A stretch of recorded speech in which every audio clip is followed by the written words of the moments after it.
Hello and welcome. Thank you for joining us for a very special show today, Sree's special WAPO read-along, except it's without Sree. My name is Neil Parekh, and I am the executive producer and guest host of the show. I'm stepping in last minute for Sree. We have a great guest, Philip Bump, with the Washington Post, a national correspondent focused largely on the numbers, a lot of data visualization behind politics for the Post. But he writes about other topics as well, and we'll certainly talk to him about that. Philip is based in New York. I'm based in Washington, D.C., in the Washington Post neighborhood, originally from New York. We are live on Facebook, Twitter, LinkedIn, and YouTube. We're also live on my Facebook page and my Twitter account as well. So I want to thank everyone for joining us. And we'll go ahead and welcome some of our viewers. As a reminder, my name is Neil Parekh, and I am the guest host of this show, stepping in last minute for Sree. But I'm thrilled to be interviewing Philip Bump today. Joining us, Dr. Sujana Chandrasekhar, host of She's on Call, a great medical show that we help produce. It will air at 11 o'clock Eastern time on Facebook, Twitter, LinkedIn, and YouTube. And definitely want to show you the great show they have planned. It's their 50th show today. Dr. Sujana Chandrasekhar and Dr. Marina Kurian are the hosts of that show. And today's show focuses on cancer treatment, surgery, and palliative care. So make sure you tune in, and we will certainly talk about the show a little bit later in today's live stream. Also joining us, Jonathan Borstein, emphasizing Borstein, from the East Village, a loyal watcher and a guest for our special Pride edition several weeks ago. We have Günter Baylor joining us from Vienna, Austria. Rao Madhukuri joining us. My mom. Hi, Mom. I told you I talk to you every week. I was just telling one of our relatives that I get a chance to say hi to you at least 8:30 every Sunday. But thank you for joining us. And Patricia Freudenberg is joining us as well. Ted Coltman from Washington, D.C. Miriam Berkeley joining us from Hell's Kitchen, New York. And Diane Stefani joining us from Sedona, Arizona. Several hours earlier than you usually watch us from Margate, New Jersey. Diane, thank you so much for waking up early. Similar to our friend Diana Rohini, who was in Vermont visiting family last week and still caught the show because she is a loyal viewer. Thank you, Diane, for being a loyal viewer. Is that Emmons or Emons? I apologize, I don't know. Good morning. And of course, Carla Baranakis, one of the producers of the show. Thank you for joining us. You might notice at the top of the screen that it's the Sree special WAPO read-along. For loyal viewers, you might know every week we do a weekly show focused on the New York Times read-along. But every now and then we like to mix it up a little bit. We have done shows focusing on the Globe and Mail. I was in Toronto one weekend. Actually for a wedding, and we did a Globe and Mail read-along. Sree was in Abu Dhabi and did a Khaleej Times focus show. And when he's traveled, back when traveling was a thing, we certainly would pick up local papers. We did one focused on the Dallas Morning News as well. So this week, and we did 2 years ago, pre-pandemic. It was an incredible honor. Sree and I went to the home of Marc Fisher, a senior editor at the Washington Post, to do our first WAPO read-along. So that was certainly huge and a great experience for us. So thank you, everyone, for joining us.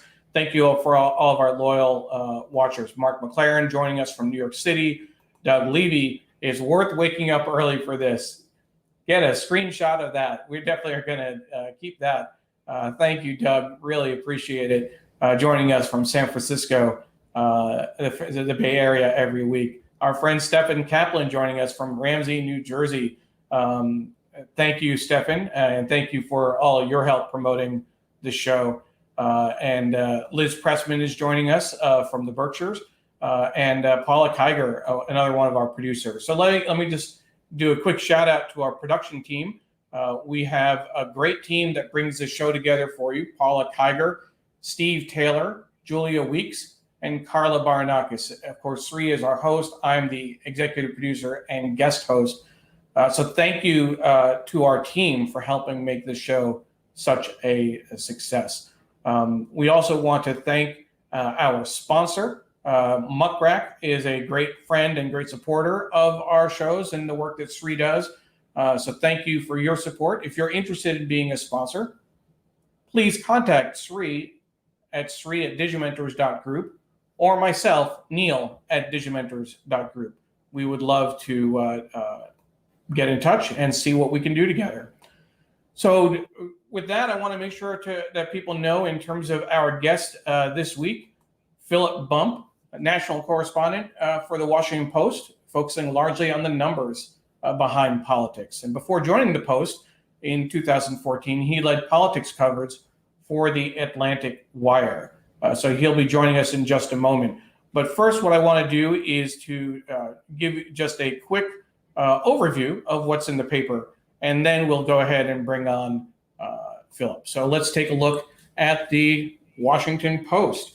We have the front page section, Outlook, which we'll definitely get to, the Sunday review section. And it looks like it's focusing on how the Supreme Court dominates our democracy.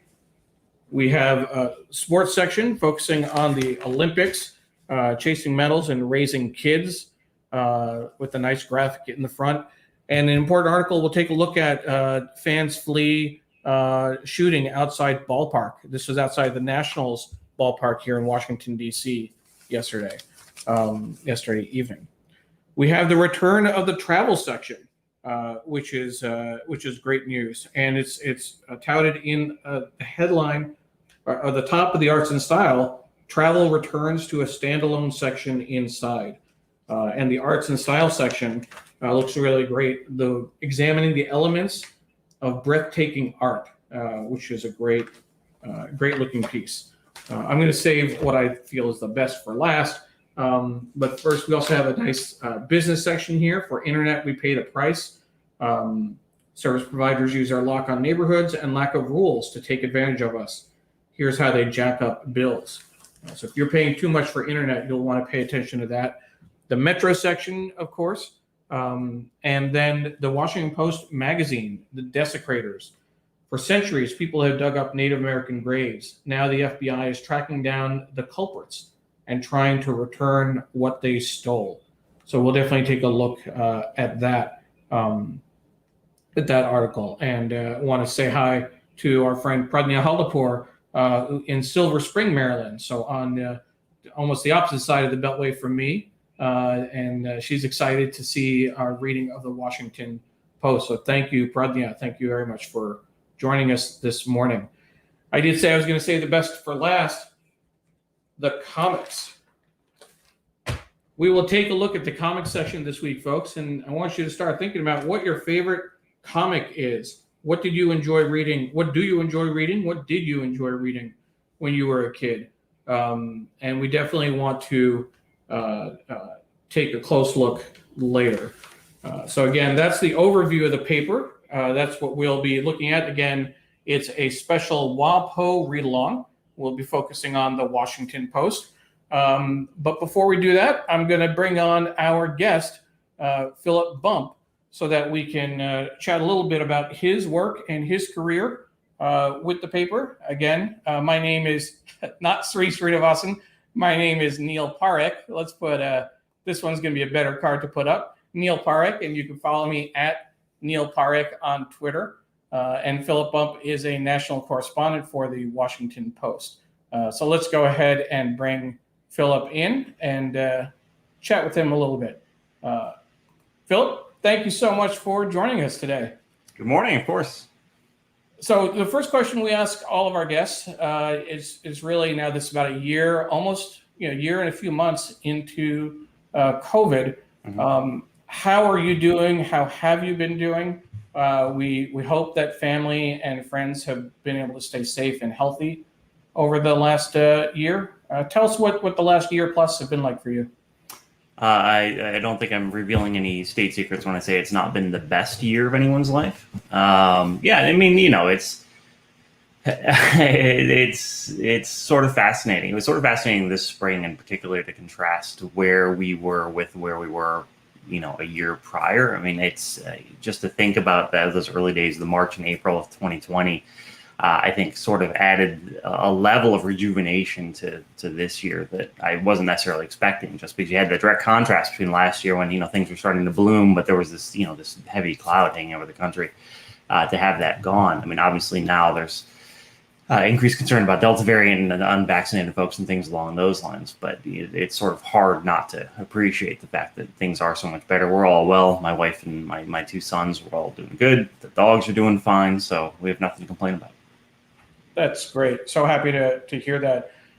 It's certainly been a just incredible year, and depending on who you talk to, we're not quite out of the woods yet Sure. with the Delta variant, with Los Angeles, being really focused. If I remember reading correctly, I think Indonesia is now seeing a spike in cases similar to what Brazil and India went through earlier. What is your take in terms of where we are with reopening, with vaccination rates, et cetera?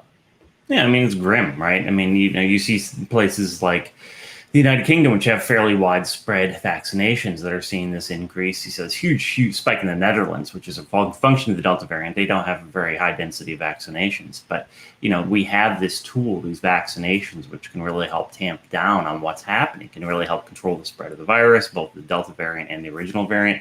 And we just have this very, very slow uptake of the vaccine, this big surge at the start, and then it flattened really quickly, more quickly than a lot of other countries. And it leaves this huge population of people exposed. I mean, not only themselves, but it allows the virus to spread. And I mean, I have two kids that are under the age of 12 and they can't get vaccinated. And I realize the risk is extremely low for them, but still, I mean, it'd be nice if we didn't have this unknown disease that we're still trying to figure out spreading rampantly. I mean, obviously it's selfish of me to look at it that way, but it's hard not to, right? And so, that this is still an issue now, and particularly that it is still an issue, obviously, to some extent, because of politics, is just sort of mind-boggling. I couldn't agree more. We have an 8-year-old daughter as well, and that's until she can get vaccinated. We definitely don't feel right, safe in that way. I mean, we went camping with friends over the weekend, Friday, Saturday. We're not camping people. Like, I think really this might have been the first time I slept in a tent in 30 years, maybe when I was in Boy Scouts or something. right. My daughter and wife did a Girl Scout overnight more recently. But the reason we did that is we want to see these close friends from college and their daughters in an outdoor environment, not staying over at their place. Right. So that's one of the things that, those are the sacrifices you make. Bad back and sore neck was worth it to see the girls play, et cetera. So you've written a number of articles around this, and I want to pull up your page on the Washington Post because I think it's impressive. First of all, just scanning through some of the pieces you've written, focusing on Chick-fil-A. Most Americans live in a county with a Chick-fil-A that Biden won. Most Americans, adults, live in blue states. Most unvaccinated adults live in red ones.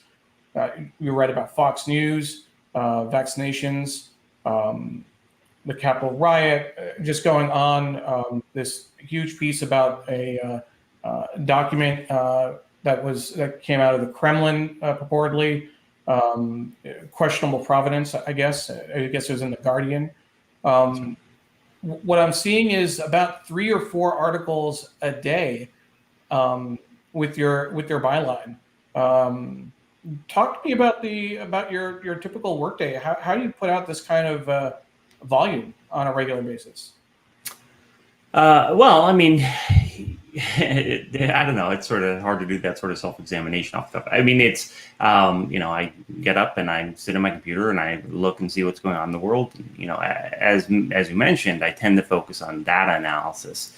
And data analysis is something I happen to be fairly quick at. Before I worked at the Post, back in another lifetime, I was actually a designer at Adobe, which is the software company that makes Photoshop, Illustrator, Acrobat that people are familiar with.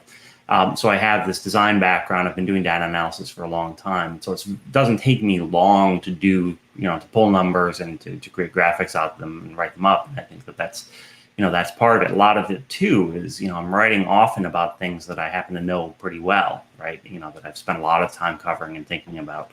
And so it's a lot easier, obviously, to do an analysis piece on something that you know very well than it is to, have to go out and, do new reporting on something. I think one of the reasons that it takes a long time to do a lot of reporting is simply because you got to wait for people to call you back. And obviously, when you're working with data that you can download from a website, you don't have to wait for it to call you back. You get that time advantage as well. So it's sort of hard to say, but I just sit at my desk and work 8 hours a day, and that's what happens. Data is a little bit easier to work with than it is. Waiting for callbacks, et cetera. Right. Want to just highlight a couple of the comments that have come through already early in the show. Of course, our friend Ron Thomas saying good morning. Ron is based in Dubai and a former guest on the show. Thank you, Ron. But Rose Horowitz, one of the friends of our show, enjoys subscribing to the online edition to the Post. I'm a digital subscriber as well, and she keeps an eye out for stories. Liz Pressman is a subscriber and a reader of both the New York Times and the Washington Post, and so she really appreciates our focus on the Post today. When I was living in D.C., so my background after I graduated college, I lived in D.C. for 6 years before moving to Seattle, and we were here 95 to 2001. I actually got both the Post and the Times daily at my doorstep, and that was an interesting juxtaposition just to compare the two in terms of coverage. You're getting some fashion kudos from Pradnya Haldapur. The fact that you're wearing a tie on Sunday morning, refreshingly old school. I think it's great. People should take these kinds of things seriously. I mean, you want to have fun. But it's a big deal. Thank you for wearing a tie, Philip. Sure. And Sujana also thanks you for your rational explanation of why vaccines work. That was a recent article that you did in the last few days. Can you speak to that a little bit? My explanation of why vaccines work? Yeah. See, one of the downsides of writing a lot of articles is I'm not sure exactly which article is being referred to. I mean, it's there are a lot of ways you can sort of go with that. I mean, the obvious and immediate explanation for why vaccines work is that I think everyone knows by now. There's these terms that very few people paid attention to in February 2020 that now everyone knows, like herd immunity, right? And the fact that we have Here's what I'll say. I'll back up because again, I'm not sure which article is being referred to, so I apologize if I'm missing the point here entirely. But the thing that I think is, here it is. I'm wondering if it's this one. Most American adults live in blue states. Most unvaccinated ones live in red ones. Sure. So the pandemic of the unvaccinated was based on the director of the CDC, Rochelle Walensky, made this point that the pandemic is becoming a pandemic of the unvaccinated, simply because obviously people who don't have vaccination, they are far, far, far more likely to actually be infected with the virus, and more worrisomely, to have worse effects from it, including potentially death. And one of the things that we've seen is because there is this political disparity between red states and blue states in terms of vaccine uptake, that there are a lot more relative to population unvaccinated people in red states and blue states. And the point there is that if you look at if you scroll down a little bit, you can see the graphs showing that particularly among the adult population, there are a lot more adults that live in blue states because blue states are a lot more populous than our red states. You got California, you got Illinois, you got New York, and so on. But that the plunge in the number of unvaccinated people in blue states has been a lot faster than in red states. And so now you end up with more adults in red states who are unvaccinated than in blue states, meaning literally a higher number of people, right? So this isn't just vaccination rates. This is actually the population of the unvaccinated among whom the virus can spread. And obviously, we have seen cases in which people who are vaccinated have contracted the virus to, much less negative effect. But this is also something we knew about the vaccine. But because rates have been so low and because there have been so many vaccinated people, we've been in this sort of sweet spot for the past month or so in terms of public safety. But now as cases are starting to rise, it puts everyone back at risk again. Even the vaccinated, if you're in a contained place for a long period of time with someone who has the virus, there is some small level of risk. And it's just, because we haven't yet achieved that immunity where there aren't a lot of people around who have infections. Anyone who's infected puts people at risk, and the fewer people you have infected, the fewer people you have at risk. I mean, it's not complicated. And so I always think it's important to highlight the fact that as long as there are these folks out there who are not taking these steps to push down on the number of infections nationally, then it increases the risk for, millions of Americans. Sure. Patricia Freudenberg asks a good question. Two questions, in fact. One, where do you get where do you find the best place for inspiration, for writing inspiration? And then I'm assuming this is, she's asking whether your articles are opinion based. It's analysis, right? You're not writing guest columns. So these are all analytical pieces you're writing, right? Yeah. So the answer to the first question is, it sounds hackneyed, but it's Twitter. The great thing about Twitter is that it allows you to follow a lot of different people that have a lot of different insights and thoughts. And it really has some sense of, it's easy not to miss things that are happening in the world if you're on Twitter all the time, which I think a lot of reporters, myself included, are.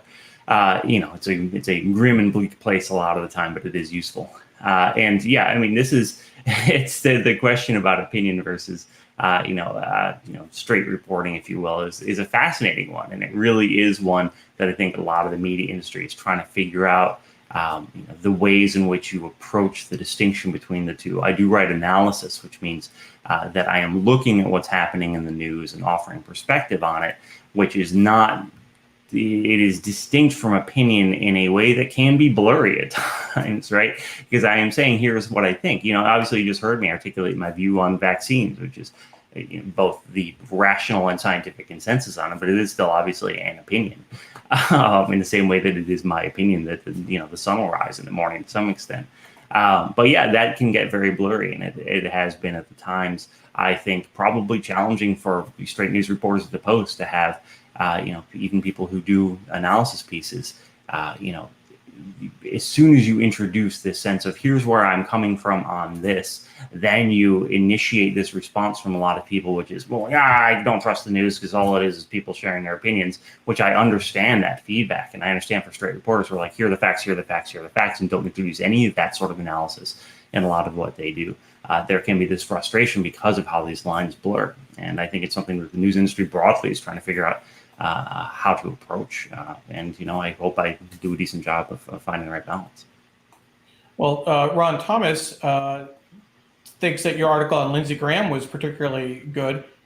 This is an article that is your most recent one, and we'll bring that up in just a second. So it's a headline, "Sorry, Lindsey Graham. Most Americans live in a county with a Chick-fil-A that Biden won." And so one of the things, for background for folks who are not familiar, at least for a number of years, Chick-fil-A was, politically supported very conservative causes, was almost anathema to people. Kind of like if you want to, make decisions in terms of where you're going to spend your dollars. Personally, for example, I don't shop at Walmart, having come from a union family and having worked for the union. Concern about the way they treat workers and the wages they offer, et cetera, even if I could save a couple bucks there. So for a number of years, Chick-fil-A was seen, don't support Chick-fil-A because of where they are politically. And I think they've moved a little bit off of that. They've tried to explain they're not supporting those same type of causes. But tell us about this article apologizing to Lindsey Graham, tongue in cheek, of course. Sure. So Chick-fil-A, there was going to be a Chick-fil-A at the campus of the University of Notre Dame in South Bend, Indiana. And students were not happy about it because of Chick-fil-A's background, particularly some of there were some broadly homophobic or anti-gay positions that the company had taken. And so Notre Dame students didn't want it there. Lindsey Graham, who has long been, Chick-fil-A, as you mentioned, had become sort of part of this culture war fight. Lindsey Graham had been someone who had participated in that in years past, very ostentatiously eating Chick-fil-A as a demonstration of where his cultural values lay. And so he made this comment this week in response to the Notre Dame students, sort of mocking them, and he'd go to war for the values of Chick-fil-A. And so I was just sort of curious, what did Chick-fil-A look like as a corporate entity? How does that actually overlap with our politics? And what you find is that, of course, Chick-fil-A, wanting to sell as many chicken sandwiches as it can, goes to places where there are a lot of people, and where there are a lot of people tend to be cities, and cities tend to vote Democratic. And so what you end up with is there are a lot of Chick-fil-A's in a lot of counties where there are a lot of people, and most of those people voted for Joe Biden.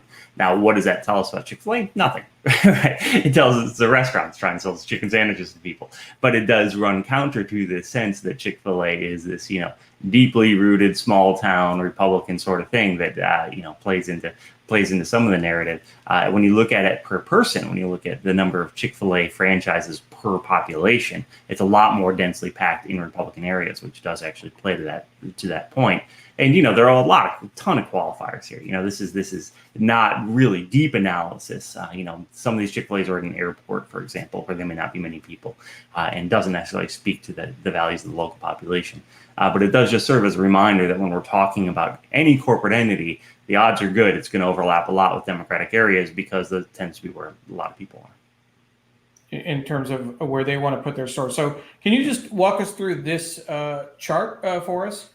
Sure. Yeah, this is one of the more complicated ones you could have chosen, but this is what's called a scatter plot, and it shows on the horizontal, the x-axis, how states voted in the 2020 election, moving from on the left very heavily pro-Biden to on the right very heavily pro-Trump. And then the vertical axis is the number of Chick-fil-A franchises per population. So it's actually number of stores per million residents in the state. And so you can see there's not really a strong correlation here. You could, if you wanted to draw a line through that cloud of dots, sort of go from lower left up to upper right. But it's, they're scattered all over the place. So there's not really a strong correlation. You'll see the very, very tippy top on the line itself is a blue dot. That is the state with the most stores as a function of population, which happens to be a blue state, but you can see it's on the line, which means there's a very narrow margin in the 2020 election. And I will make I'm going to put you on the spot. What state do you suppose that is? It has a lot of Chick-fil-A stores per population and very narrowly blue. That's a good question. My guess is that it would be a purple state. I'm going to go with Virginia. That's a good guess. Virginia actually does have a lot of states per, but Virginia was not very close in 2020. That is actually the state of Georgia, which makes sense if you think about it. Southern state, very, very close in 2020. So you can see, you can pick out some of these details. You see California, that big old dot. They're scaled to population too, the size of the surface. You can see California, the big old dot there in the lower left, for example. But yeah, I mean, there's a lot of information. What are the two big red states? Texas and Florida. Yep. Got it. Interesting. It's one of those things that I think that people, need this kind of data, need this kind of perspective on the news and how people vote compared to other things. And another kind of data point, which I think plays into it, is kind of similar. Before joining Digimentors, which is this production company, social digital consulting firm that Sree started, I worked with United Way. United Way has about 1,200 local United Ways around the U.S. And even though it's focused on human services, focusing on social services, et cetera, the big kind of surprise for folks is to think about it with 1,200 United Ways around the country, particularly if you look at the 2016 elections and the number of counties that went for Trump. When you think of it in terms of when we were looking internally and not in terms of population, but like if each United Way had a vote for an internal kind of decision making, we had like 800 United Ways that represented counties that went solidly for Trump. And they certainly reflect their communities and reflect where they go. And people tend to overlook that because those are smaller United Ways. The big ones, obviously, New York and Los Angeles, Chicago, reflect their communities as well. So it's always interesting to pull out data like this. Thank you, Philip. Thank you for walking through that scatter plot. I was looking at that, I was trying to make sense of it, and just didn't know where to go with that. I think another interesting graph, again, when you put the data in, is doing this with the map. Chick-fil-A stores and Biden by 10, Biden by 0 to 10, Trump, and then Trump 10 plus. Right. Well, this really gets to the original point. What are the size of the dots here? The size of the dots are the number of stores. And the number of stores. That's right. And the interesting thing about this is if you actually contrast it, so this is just raw number of stores by county. And if you scroll down a little bit, you'll see number of stores per population. So here you see a lot of blue. If you scroll down a little bit to the bottom of the article, you'll see the map that shows the per population map right there. And so you can see that's very red. And so that gets to the point I was saying earlier, that when you look at it as stores as a function of population, in other words, the most Chick-fil-A stores per person in the county, it's a lot more Republican because you have a lot of stores in places that are more densely Republican than you do just stores overall. And so that's the distinction that I think is interesting. So that's why the headline is true, that most Chick-fil-A, most Americans live in a place where there is a Chick-fil-A and they voted for Biden. But when you actually look at it on a per population basis, the politics shift somewhat. Interesting. And of course, you don't, or my understanding, it might be different here. How much influence do you have on the headline for a story like this? I write it. I almost always write on the headlines. I think that's sort of a misconception. Is that different for the Post compared to other publications, you think? Or? No, I've always written my own headlines. Great. Sometimes I don't correct people when people don't like the headline. And they'll be like, I know the editors write this. I'm not going to jump up and say, hey. But yeah, I don't know how it works for, like A1 stories or things along those lines. But yeah, I always write my own headlines. Sure. And what about the photo selection? That I also chose. And it's sort of hard to find. So, it's hard to find interesting photos of Chick-fil-A, right? It's either someone holding the chicken sandwich or it's an outside of a franchise. I liked this sort of bleak photo from several years ago of a lady sitting in an airport just with a little Chick-fil-A cup in front of her.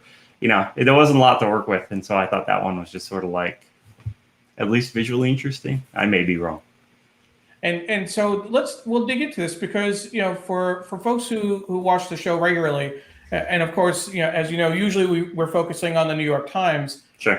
But today we're focusing on the Washington Post. God bless you. We have folks who are interested in journalism, who have a background in journalism. Many people have worked with local papers. It's a celebration of print. It's a celebration of journalism in general. But I'm just really curious, digging into the photo selection, and we have several. Stephen Kaplan, for example, was a longtime photo editor at the Times. This photo is by Jason Hornick at the Washington Post. So you chose a photo, an editorial photo taken by a colleague, as opposed to, I assume you were also looking at the wires, looking at what was in whether Getty or AP photo, et cetera. Mm-hmm. Did that play into your thinking at all in terms of, or were you looking for something that wasn't more corporate, wasn't more kind of just showcasing the restaurant? So I'll just do a quick little more detail on how it works. So we have an internal system. There's a content management system the Post has developed. It includes a photo selection tool, which is internally called Anglerfish. And what it does is it actually pulls feed of photos from AP, Reuters, I think Getty, and it's just this broad selection of photos that we can use. Obviously, if we use photos taken by Washington Post, it doesn't cost us any money, and so it is encouraged to choose photos from the Washington Post. But in this case, I literally had just a little search tool and I typed in Chick-fil-A and I just sort of explored for what was interesting. I mean, one of the things, going back to your question about how, I'm able to do multiple stories in one day, is because, it's just me me doing this. I'm writing the headline, I'm picking out the photo, and so on and so forth. Obviously, I think a photo editor would have a much better sense of, here's a great photo that we took, and can dig around the archives and so on and so forth. But then, of course, once you involve more people, it tends to make things a little bit slower, because they all obviously have other things to do as well. But so we are empowered to be able to do this ourselves, and we have this tool that allows us to pick photos. And it's funny. I was just thinking, actually, it's funny to sit here and sort of walk through this, because in the moment it's just me like, hey, what photo am I going to take? And it's I spend 4 minutes on it, and it's not.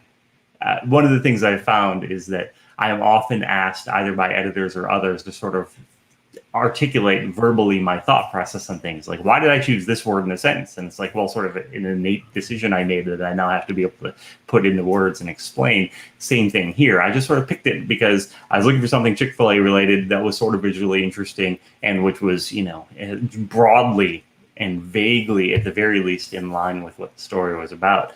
And that's what I settled on. So it is very much a, you sort of have this giant box of photos dumped in your lap with a search bar attached, and you pick out the thing that you think makes sense.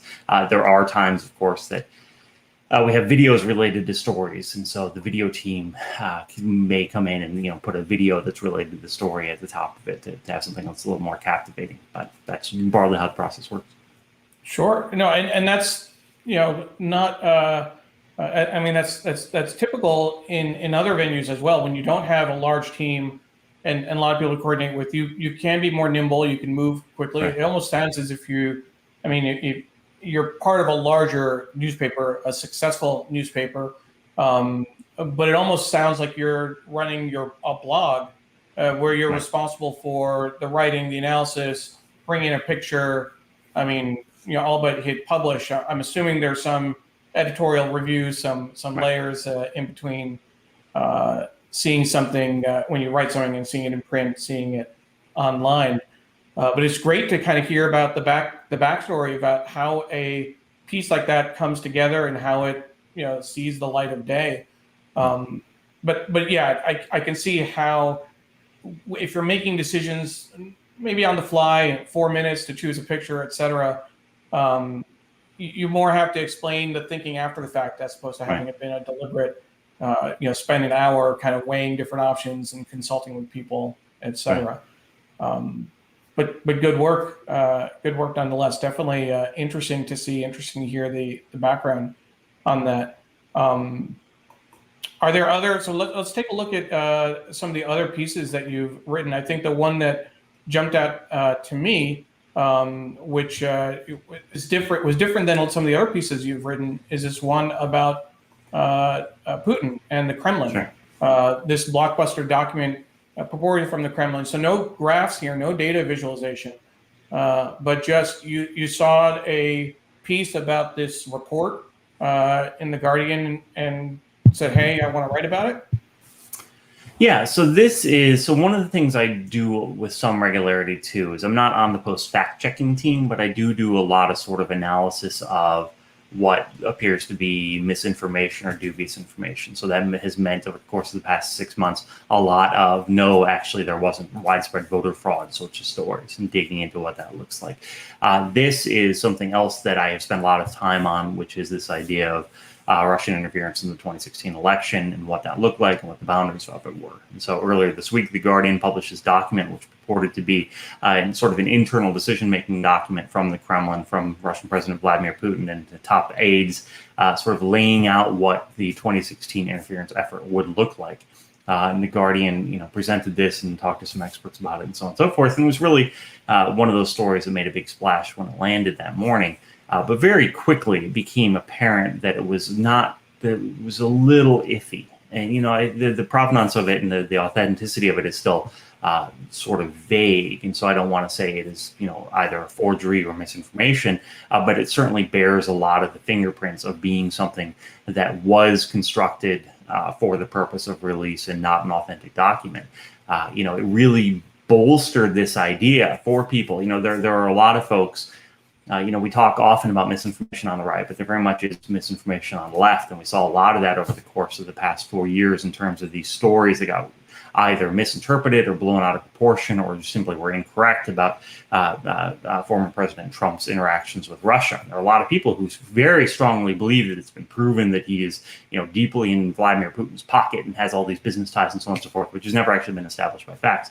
And so there are a lot of people who are looking for things which will bolster this idea that Russia and Trump were very closely tied, or in this case, that Russia had speaking of terms that are now in the vernacular, this compromat on Trump that had this information disparaging him, which they were going to hold over him as a sort of leverage. And so this document purported to have, it mentions as an aside that we have this stuff on Trump, see appendix in order to see what that is, but there's no appendix attached. And so that's the sort of red flag that you look for, right? When you're talking about a document which claims to be articulating this idea of how they're going to have leverage over Donald Trump, and then the absolute central aspect of that is bumped into an appendix, which isn't actually included, it kind of makes you be like, that's very, very convenient, because it gives everyone the narrative that they want, but doesn't actually provide anything falsifiable for you to look at. And so there are a lot of things like that in this document. Again, it's not clear where this document came from or what it actually means, but it's one of those things where I think it is useful for me as a reporter to say, hey, before you get too excited about it, here's what you should understand about the questions surrounding this document. Thank you. That's great explanation. I want to remind our viewers that our guest today is Philip Bump. Philip is a national correspondent for the Washington Post, and we're doing a special show today, the WAPO read-along. Many of our viewers tune in and join us for the New York Times read-along Sunday mornings at 8:30 a.m. Eastern Time. We're taking a little bit of a detour today. We're focusing on the Washington Post. We had a great opportunity to have Philip join us, so we wanted to bring him on. And of course, this isn't the first time that we've done this. Several years ago, we had Marc Fisher. Marc Fisher had us. Sree and I were at his home for a special WAPO read-along. And we've also focused on the Dallas Morning News, the Khaleej Times, and others when Sree was traveling. This is back in the before times when travel was a thing. What I'd like to do is to go back and take a look at some of the rest of the paper, Philip, and move the conversation that way. There are definitely some interesting stories that we will talk about. So I will put the paper on, and we will shift our attention just a little bit, and put the paper in there. So, as the cover, the front page section of the Washington Post, the main story, the display story here, as wildfires rage, Oregon meets climate change with skepticism. Biden is in a vice on the border in terms of border policy. Tokyo's 1964 Games sequel, the Olympics will start in just about a week or two, if I'm not mistaken. These Olympics struggled to rise above the pandemic. There were already 2 athletes who tested positive, if I'm not mistaken. An article about Peru's Andean community. It's time for a coronavirus reality check, experts say. So let's take a look at what's inside the paper. Here's a piece by Dan Balls on voting rights. Democrats make headlines. That's it. That's the struggle with the voting suppression legislation being passed in several states. Politics and the nation. And in Miami, condo collapse deepens fear of gentrification displacement. GOP tries to get political mileage from gas prices. Their arguments lack traction. No playbook. Texas Democrats see spotlight, fight clock. These are the Texas state legislators who fled the state to keep the Republicans from having a quorum so they wouldn't be able to vote on those voter suppression bills. And 3 of those Texas Democrats have tested positive for coronavirus. So that definitely will change things. How to stay safe as COVID-19 cases from Delta variant are on the rise. Vaccines are the best defense. We talked about vaccines earlier. And certainly we are continuing, my family continues to wear masks when we go inside and in stores, etc.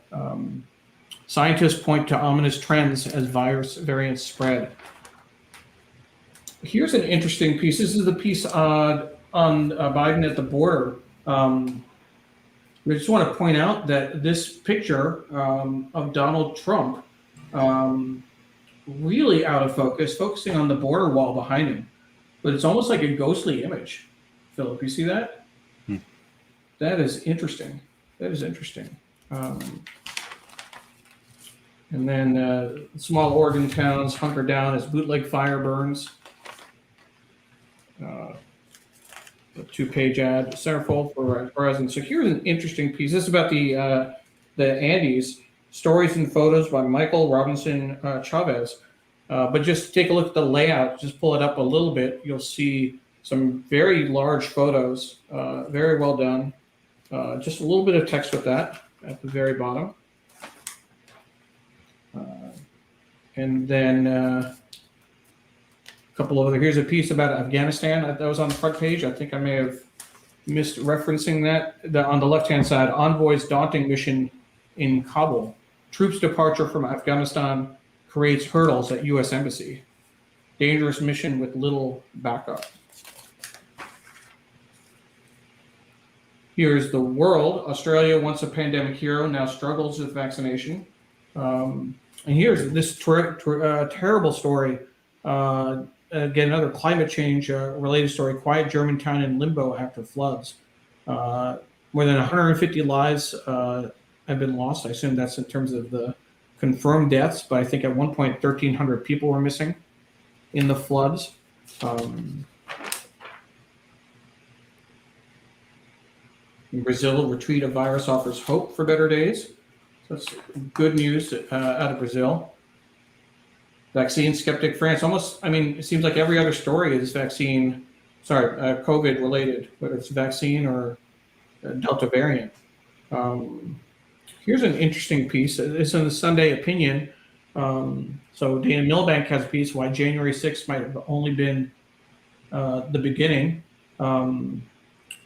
Iraq, a bet for the U.S. that is worth continuing. But this caught my eye. Many Black TikTok creators are on strike from the platform. Here are voices from the boycott. Philip, are you on TikTok?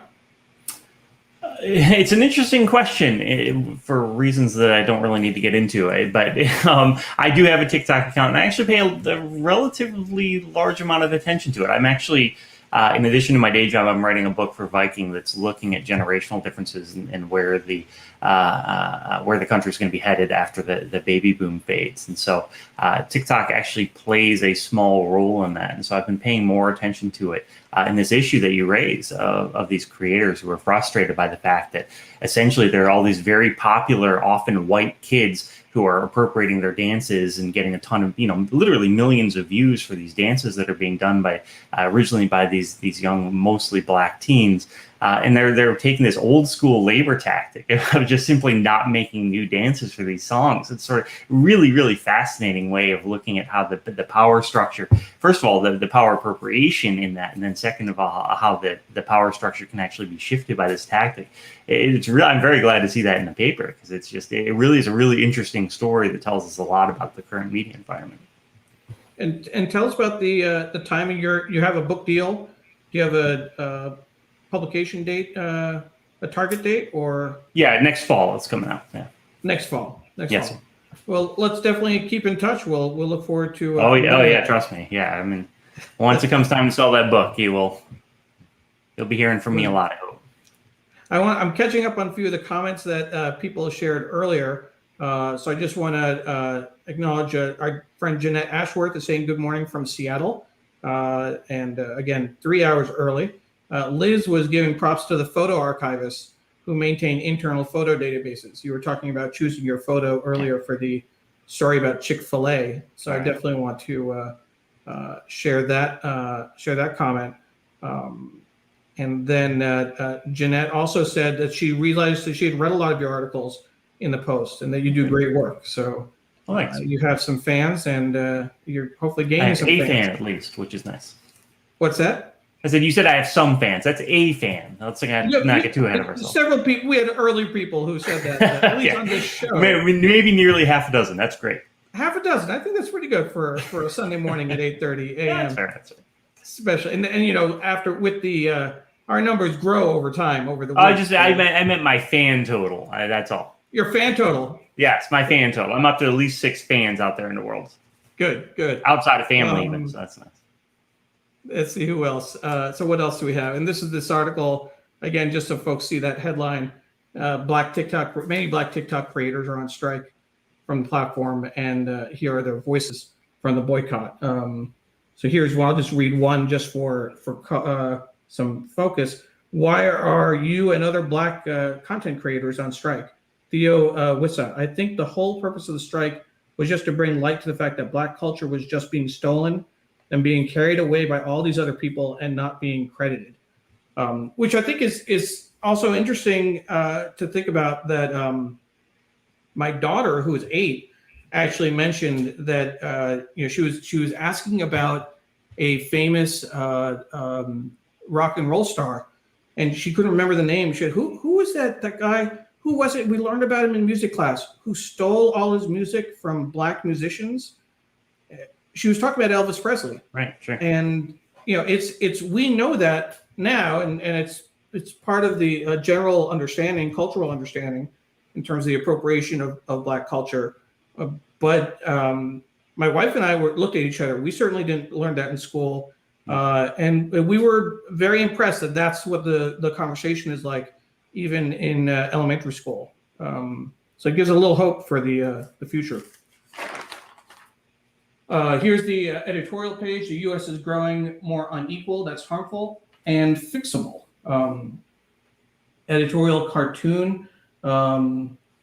That's interesting. So you have a rescue helicopter, vaccines, reaching down someone who's drowning in what looks like coronavirus pods. I don't know if you can make it out. They don't look like mines in the water. But no way, I'm not a sheep. They don't want the help. Which is interesting, and then a couple of other op-eds as well, and then Washington Post Live. So here's a great back page ad. Some really interesting events coming up. Coronavirus leadership during crisis. Francis Collins, director of the National Institutes of Health. Healthcare resilience and sustainability. A panel discussion here. Opportunities in crisis. Investing in educational equity. Looks like, and there's some sponsors that are listed: Amgen and Cisco. I Alone Can Fix It. This is Carol Leonig and Philip Rucker, best-selling Post reporters, share details from their new account of Donald Trump's final year as president. Diversity in the workplace, building inclusive company culture, with Verna Myers, vice president of inclusion strategy at Netflix. A piece on the Summer Olympics, the path forward, new frontiers in space. Another piece on diversity, perversion of justice. First look, Jonathan Capehart, Eugene Robinson, George Will. Race in America, giving voice, with Zakiya Dalila Harris, author of The Other Black Girl. Have you ever participated in a Washington Post Live, Philip? I have, not in one of those sit downs like that, but the Washington Post Live events, there also are live coverage events, in which case, like on election night, things along those lines that I've participated in. But yeah, no, those events are, who knows, maybe when I'm done with my book, I'll do one of those like fancy back page guys. But no, I've not done anything like that. I will say, though, that one of my favorite things about Philip Rucker is that people are constantly accidentally attributing to me his work, because he's Philip Rucker and I'm Philip Bump, and they just sort of get these confused. So I get all this totally unearned glory from Phil Rucker's great work by everyone being like, look at this great piece by P Bump, and it's just like, well, that's not actually me, but thank you very much. So I love Phil Rucker simply because he does such good work, and I get to draft on his coattails. The one approach, I guess. There you go. Why do good work when you can just be confused for someone else who is? You might be able to get more fans that way too, if you just kind of. Maybe make that your new middle name or something, Philip. Yeah, right. Sure. That's right. I don't know if it's where it would be in the paper, but since we're talking about names, it made me think about the fact that Jerry Lewis passed away, and there was an obit Times. Let's do this actually. Pull the paper, get back on camera. So Jerry Lewis was a congressman from California, and he often was confused for Jerry Lewis, the comedian. So I read the obit in the Post today. We didn't get to the obit, and I didn't see it in the main section, which I was surprised by. But what I wanted to bring that up because one of the things that was interesting about Jerry Lewis, let me see if I can find it real quick online. We can always jump sometimes when we have to. And it may be that it didn't make the print edition. That's the other possibility. So let's see here. There we go.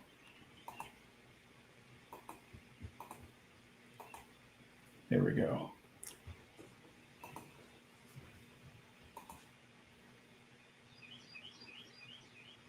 A Republican who led House Appropriations Committee dies at 86, and that's him on the right-hand side. So they were talking about how he often got mail at his office from that was intended for Jerry Lewis, the comedian, but his office. I read that and actually was, really saddened to hear about his death. One of the things that wasn't in the obit is that he actually, of interest to some in the audience, sing the Indian national anthem. I was at an event with him many years ago, an Indian American event, and standing next to him, and it was kind of interesting because usually they would sing both the American the Indian anthem and Indian American crowd, mostly my parents' generation. Indian anthem would be full-throated, everyone knew it, and the U.S. anthem, I'd be like the only one singing, a couple other people maybe. It was just a different experience.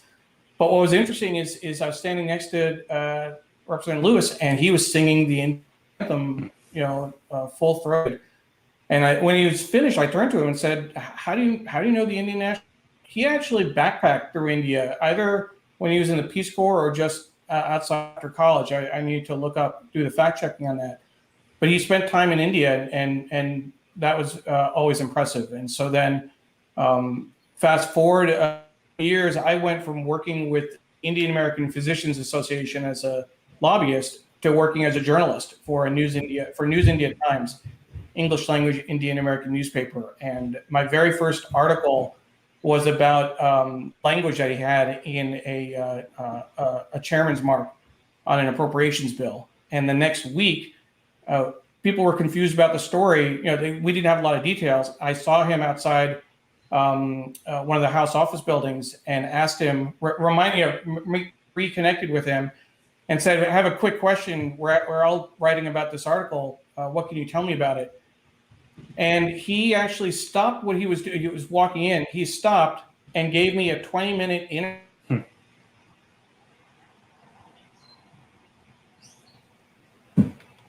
Uh-oh.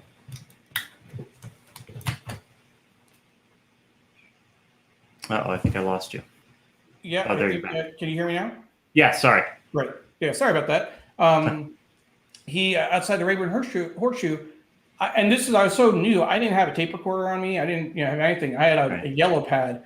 I took longhand notes as he was talking, and he actually would wait. He would watch me write and stop and let me catch up to a sentence and point and help me like, no, this is what I said here, and then kept going. And I was able to move the story forward, explain what was in the chairman's mark when everyone else was just explaining that there was this language that no one knew what was going on. So it was great to see.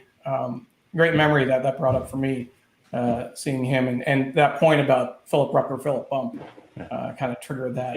And I will just add to that. I think people who don't do this for a living underestimate how hard it is to write out what someone is saying in real time. It's extremely difficult to do, and so I can appreciate how much that was valued by you. Well, and this again, you have to also. I mean, I was coming at it I didn't have a journalism background. Right. I had worked, as a lobbyist. I knew the Indian American community. I knew Congress, and I was interested in public health. I was filling this in as a part-time gig to buy time until my public health thing could become full-time. And in my very first story, you talk about journalism. It's the inverted pyramid, right? Unless it's analysis made, but like a news story, you want to start with the lead, and then go down from there, add detail, and that way, if an editor needs to cut, they can cut from the bottom, and you don't lose your story. Right. My very first article was a pyramid. It literally built to the very bottom, and then like the kicker was at the very end. So I was very new at this and just learning the ropes, but I scooped the competitor paper, the longtime bureau chief for India Abroad, and then moved a story ahead while they were all playing catch up. I was hooked at that point. I was there for about 2 years, and it was definitely a great experience. I loved that experience working with News India Times and doing some journalism. So I wanted to again, you definitely have some fans. Your articles are great. Nice to have a face to the articles. Philip, our friend Ron Thomas saying that. Jeanette saying you have a great sense of humor. I think you have to have a great sense of humor being a Mets fan for all these years. I mean, yes, you're having some success now. Yeah, I was gonna say, man, like, watch it. What are you talking about? You should. Why don't you flip to the sports section, look at the standings before you start making those claims? Right. We certainly will. And one of the things we were going to talk about in terms of Yankees Mets, Philip is a Mets fan, until recently a long-suffering Mets fan, but has had some good years lately. So I'll give you that.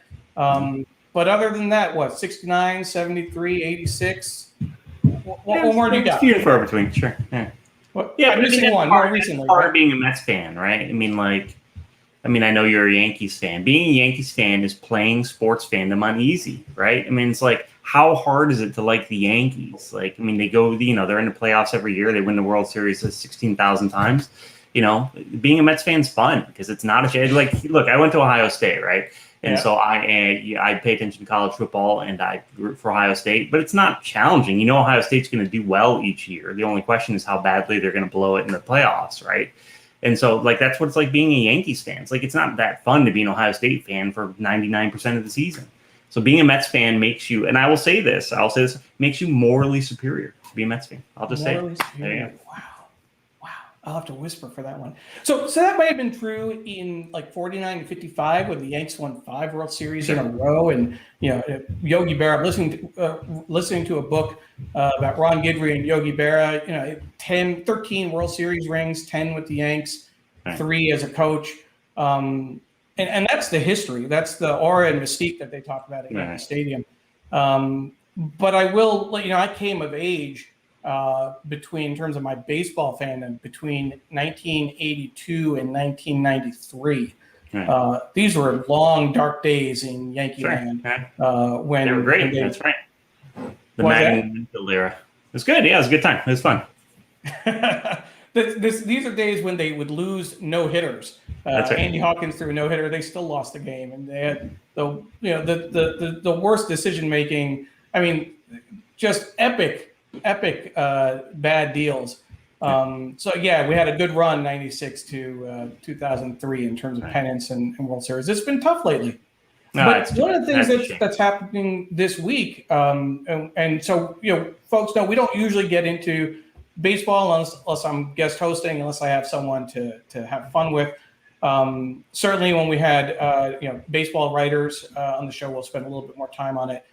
But bringing this back to COVID-19, over the last week, the Yankees actually couldn't play their game against the Red Sox. The first national game, the only game on the Thursday after the All-Star break. So Major League Baseball really wanted to put a focus on it. They had to cancel the game because of COVID-19 protocols. Several players went on the COVID-19 list, and there are concerns about how it may have spread at the All-Star game, et cetera. What was your take when they started the season with restrictions in terms of the audience at the stadiums, and then about sometime in I think it was June, May or June, they had what they call like opening day 2, certainly starting with Texas, but others fill the stadiums. Everyone can come back. What was your take on that in terms of Major League Baseball making that move? Yeah, I mean, you mentioned earlier that there's very little evidence of widespread infections in outdoor spaces, and even, we saw, for example, last summer during the protests, when people were moving and yelling and so on and so forth, there wasn't a lot of indication that I've seen that there was any significant spread then. Baseball games are basically the same things that were sitting in place. And there just hasn't been evidence of that, and so I think that it certainly is, based on the science that I've seen, it certainly is warranted to be able to have larger crowds at these games. I mean, I do think it's sort of fascinating though that for a lot of athletes, the Washington football team, for example, an article I saw this week, if I'm remembering correctly, less than half of the team has actually been vaccinated against the virus, and I totally understand why, if you are someone whose fortune is made based on your physical health, why you might be more wary of alterations to your physical health than others. But on the flip side of that, it sort of is fascinating the extent to which a lot of athletes simply haven't, even despite the evidence of how effective these vaccines have been, that they haven't actually embraced this. And we've seen a lot of individual stories of athletes who have expressed wariness or sort of dodged the question about getting the vaccine. Again, we know the vaccine is not 100%, that you can still get infected even if you have been fully vaccinated, as was the case with those legislators in Texas who you mentioned earlier, but that the effects of it are lower and that the odds of it happening are so much less likely that that helps tamp down on the number of infections broadly, and therefore improves immunity for everyone. But it sort of is, because from the very outset, people will remember the moment at which attention turned to coronavirus in the United States was when the NBA canceled the season in March of last year, right? When it was that moment when it was like, oh wow, this is a serious thing. When you had players suddenly testing positive for coronavirus, the season being canceled, it's all snowballed from that moment. So sports has very much been a thermometer for the course of the pandemic in the United States, and now we're seeing too that it continues to be, that we're seeing things like this incident with the Yankees catching these cases, and what that means and what that tells us about vaccine uptake and how the vaccine works. It again is sort of this microcosm of what's happening nationally. Absolutely, and as a reminder for folks, this is a special show this Sunday morning. It's the WAPO read along. Our guest is Philip Bump, a national correspondent for the Washington Post, although he does live in New York and I live in Washington, D.C. But we do have some Rose Horowitz, friend of the show. She thinks it's great that we're talking with reporters at different papers, trying to highlight local newspapers, which are so vital to communities. I personally think of the Washington Post as another national newspaper, certainly like the LA Times and others. But I am a big believer in smaller papers and even weekly newspapers. They serve a great role in local communities. So Rose, couldn't agree with you more. I have a couple of, Jeanette remembers that I'm a diehard fan, so she appreciates the banter. And Liz understands that there's also Bronx roots are involved. So I'm originally from New York. I didn't get this from my parents. I was always jealous of friends who had parents who were baseball fans, who grew up watching Mickey Mantle and Yogi Berra, that kind of thing. But yeah, I grew up in New York, and I guess I should come clean at some point. It was a babysitter who took me to my first Yankee game. This was a camp counselor that my mom had as a babysitter. I'm pretty sure I had a crush on her. It was a Royals game, if I remember correctly. But yeah, I mean, even before that, I remember that was my first game, but I remember watching the Yankees in the World Series in 77, 78. So this definitely goes back a ways. Patricia Freudenberg as well. Let's see, Diana has a comment about the vaccine. Like you just mentioned, I heard an athlete say they didn't want to get vaccinated because of the potential downtime from post-vax symptoms. Right. That's interesting, and the impact on their season. So that's definitely, and again, another factor. I know that different teams have different levels of vaccination. They were looking for, if they had 85%, they thought they'd be relatively safe. This isn't actually the first outbreak that the Yankees have had. Earlier they had several cases, breakthrough cases, I guess they called them, where people got COVID, but they didn't show symptoms. They weren't sick. I think they were vaccinated players. So that's definitely interesting. One of the things I wanted to get to, Philip, as we talk about the paper, is the comics. So the Washington Post has a comic section. Are you a fan of the comics? It's funny. So I'm going to say a couple things here. The first is that I'll point out to viewers that I live in New York, and so I don't actually get to see the physical print copy of the Post. I actually take the Times at home, and so I don't see comics. And so it's my awareness of what's happening on the comics pages is almost entirely based on, there's this guy named Josh Frulinger, who is this very funny dude, lives in LA now. He used to live in Baltimore, but he runs a blog called The Comics Curmudgeon. And essentially what he does is he goes through the comics every day and just riffs on what he's seeing. And he's like super familiar. It's actually the last piece I ever wrote for The Atlantic was this interview with him about what he does with this Comics Curmudgeon, which is at joshreads.com. You should check out. It's very, very funny. But he has this literally this institutional, decades-long familiarity with the storylines and these weird, Judge Parker and Mary Worth and all. He can tell you what happened in these comics 15 years ago, which I think he considers something of a curse. But it's very, very funny. It's and I'll tell another story, which is that. I'm not super familiar with what the comics are these days because I don't actually see them with any regularity. But I will say that when I was a kid, my dad, who actually is a sports writer and a baseball writer, which is where I came to my baseball fandom, but he had these copies of Doonesbury comics and books in his office. And so I was familiar from school. They had there's this illicit Garfield comic book that everyone would go to in the library and read because you weren't supposed to have comics in school, and so everyone would go and read that when they could. And so I stumbled across this Doonesbury book in my dad's office, and so I saw it, and it's comic strips, and I was 7 or 8 and thought it was oh great, let's read the comics. And it was this mid-70s Watergate era series of stories about the Duke going and being ambassador to China, and just these really intricate jokes about Richard Nixon, the Watergate scandal, and Republican politics. And I was just sitting there as a 7-year-old and just trying to figure out what the hell the joke was. I just didn't understand why this was supposed to be funny. But I read all of those books, and so my first familiarity with the scandals involving Richard Nixon was me as a child trying to figure out what exactly the Gary Trudeau lens on Watergate was. So Doonesbury always holds a special place in my heart because I think I had a very good familiarity with everything that happened then, even if I had no idea what it meant, simply by virtue of reading this book. So Doonesbury, I haven't read in a long time. I trust it's probably still fairly robustly political and interesting in the way that it was then. It's I sort of miss it. I wish I had the comics to read with my kids. You know what the Times does that is great?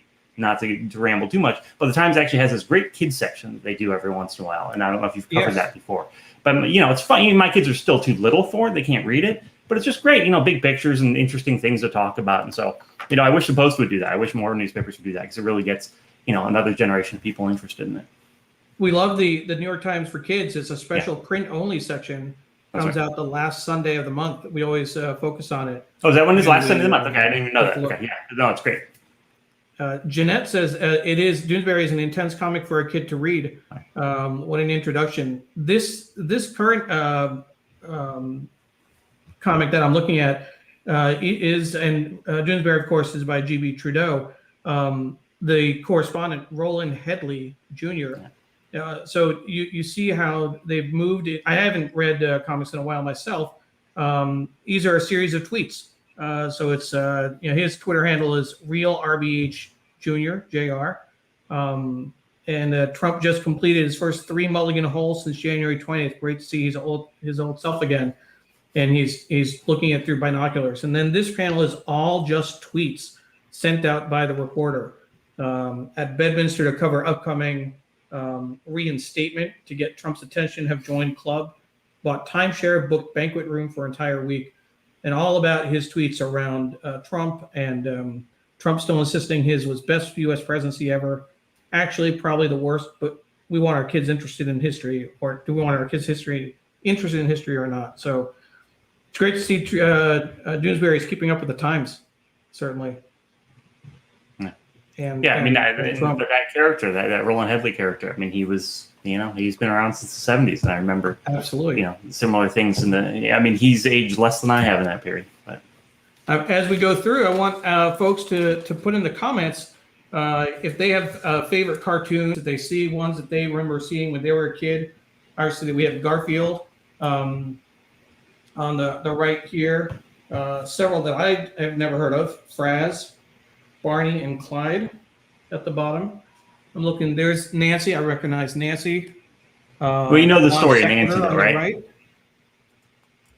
Hagar. Do you know the story? Do you know the story of Nancy? No, please. So about 2 or 3 years ago, so Nancy's been around literally, I think probably since the beginning of the 20th century. Been around a long time, not necessarily in that name, but about 2 or 3 years ago, they actually hired this new woman to write and draw it. And so this is a complete overhaul and this totally redone character. You can see she looks a little different than she used to because it's a new character. And the woman who draws it now, whose name escapes me, but it's listed there, Olivia, I can't really read it, it's a little blurry. But she just has this very, very sort of meta, almost Gen X-y take on, it's a very self-aware comic now in a way that it didn't used to be. And so it's just a very different thing than just, like a little girl and her goofy friend Sluggo. It's just this whole different level of comics awareness. So I think it's sort of a fascinating evolution in and of itself. Sure. What about Hagar? Oh, sure, Hagar the Horrible. Yeah, right.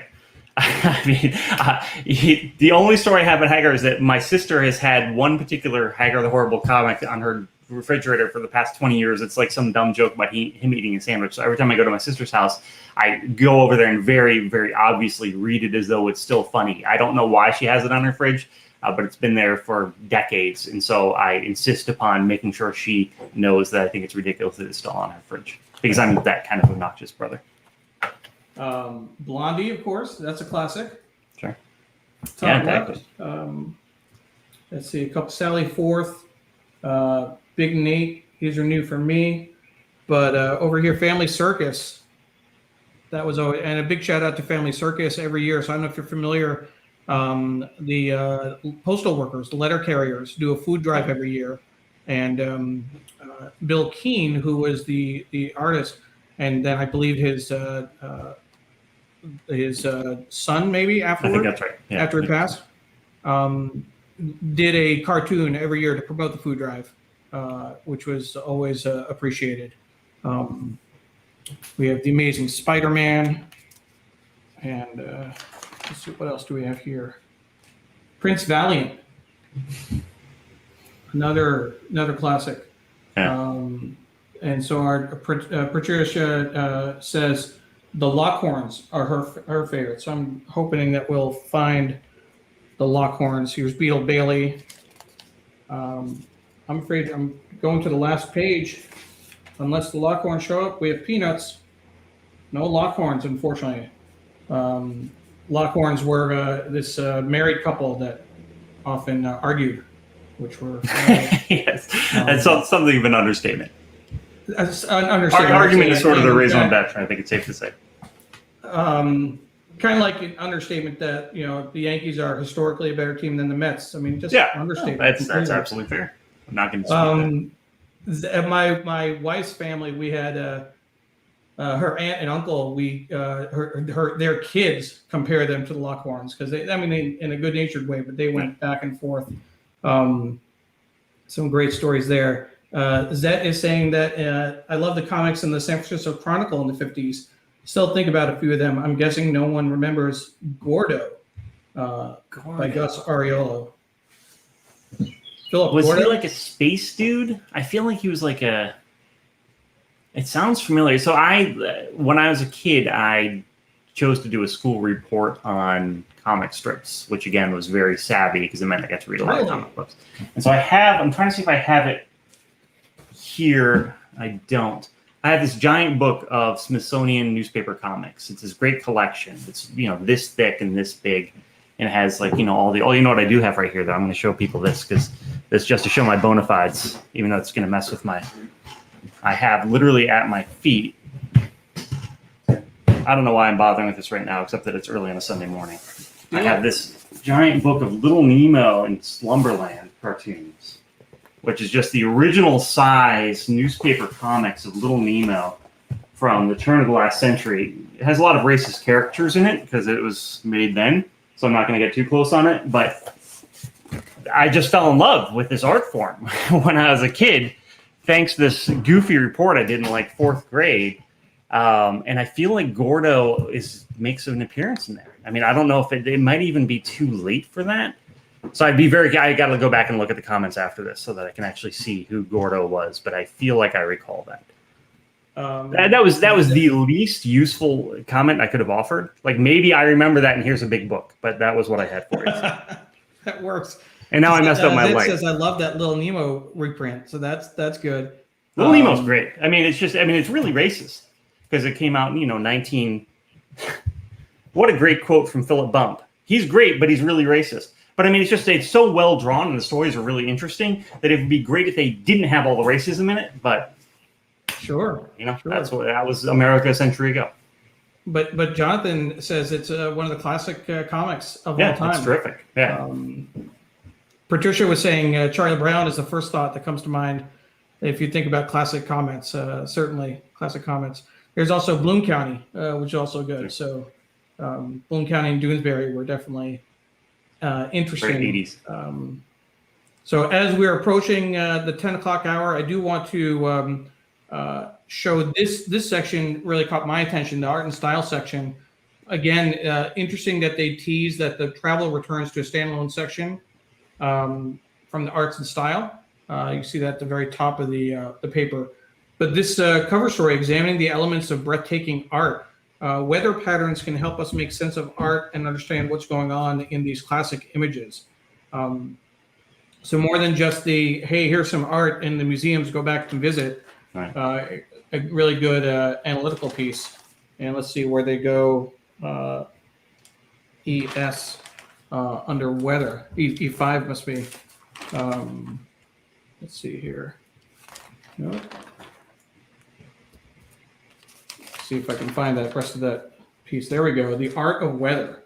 So this is a scene on the ice over here. And then Mitsui shop at Suogacho in Edo, Mount Fuji, I assume. Here is an interesting piece by Alfred Stieglitz. Trying to figure out, began training his camera on the sky, photographing clouds in a way that meant to disorient and distill the image of recognizable reference points. Here's a big view of that. Here's some really interesting pieces. Sky Above Clouds, Georgia O'Keeffe. Shipwreck.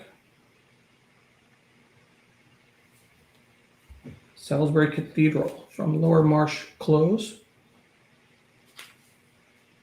Interesting. Very interesting. So as we get ready to close, just want to remind people that next week we will be returning to our regularly scheduled programming. Sree Sunday New York Times read along. Our guest will be Shashank Bengali, senior editor of live news for the New York Times and former foreign correspondent for the Los Angeles Times. He was based in Singapore. And he also spent 5 years in Mumbai as the South Asia bureau chief. So hopefully you will join us next week as well. With that, Philip, I'd like to make a few announcements before we close, and then I'll have you back on to say a final word, if you will. So in terms of our upcoming shows, again, I mentioned She's on Call earlier in the show. Dr. Sujana Chandrasekhar and Dr. Marina Kurian are the hosts of that show. That'll go live at 11 a.m. Eastern Time. You can follow She's on Call on Facebook, Twitter, Instagram at She's on Call. The focus today is cancer treatment, surgery, and palliative care. And this is the 50th episode today. They've been going for a year. They started off as a half-hour show at the end of our Sunday show, and then it spun off. Sree is the executive producer for that show, along with Dr. Chandrasekhar, Dr. Kurian, our colleagues Vandana Menon, Rose Horowitz, and Julia Weeks helped put that show together. And just note that they're only doing one show a month for July and August. So catch today's show, and then there'll be another one in August to watch them. So certainly encourage you to join them.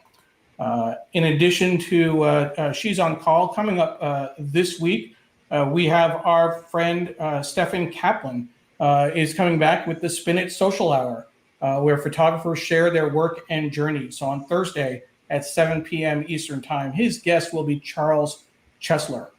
So definitely want to catch that. Stefan is a great friend and colleague. You won't want to miss this.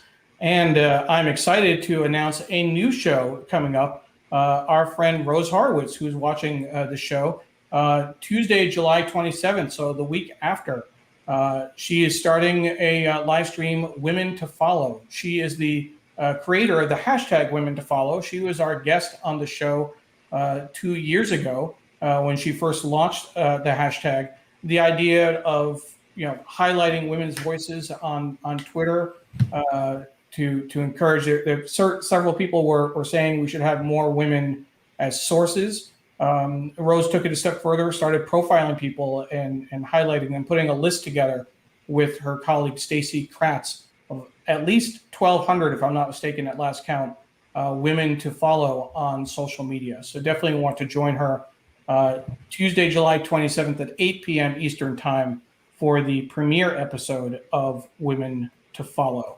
Of course, a shout out again to our production team, Paula Kiger, Steve Taylor, Julia Weeks, and Carla Baranakis.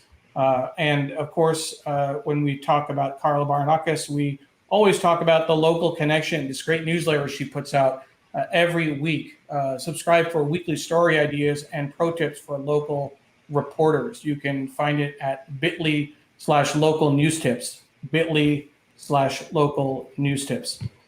So with that, Philip, I'd like to bring you back on and ask for some final thoughts. We covered a number of your stories, talked about data visualization, some of the COVID, et cetera.